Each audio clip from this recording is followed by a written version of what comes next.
days after a White House summit between US President Donald Trump, Ukrainian President Volodymyr Zelensky, and European leaders, Brussels is rushing to craft new security guarantees for Kyiv.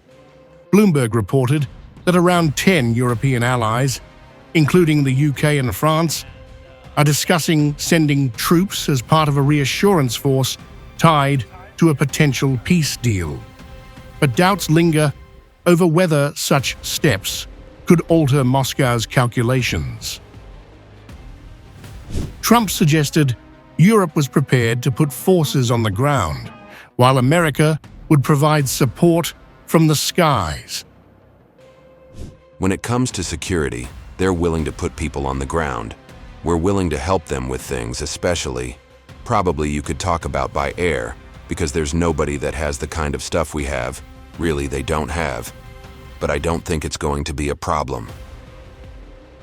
The White House stressed his commitment to ensuring stability. Press Secretary Caroline Leavitt said, The president has definitively stated U.S. boots will not be on the ground in Ukraine, but we can certainly help in the coordination and perhaps provide other means of security guarantees to our European allies. The president understands security guarantees are crucially important to ensure a lasting peace, and he has directed his national security team to coordinate with our friends in Europe and also to continue to cooperate and discuss these matters with Ukraine and Russia as well.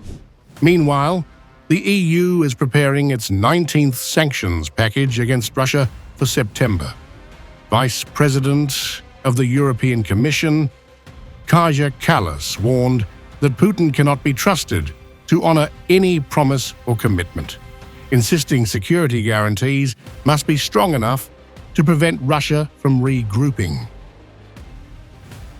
The EU will contribute to these security guarantees, notably by the training of Ukrainian soldiers and strengthening Ukraine's armed forces and defense industry. The EU will also continue targeting Russia's war economy. The next sanctions package against Moscow should be ready by next month. Still, the Kremlin has already rejected the prospect of NATO or EU troops on Ukrainian soil, underscoring the risk that Europe's measures escalate the standoff rather than resolve it.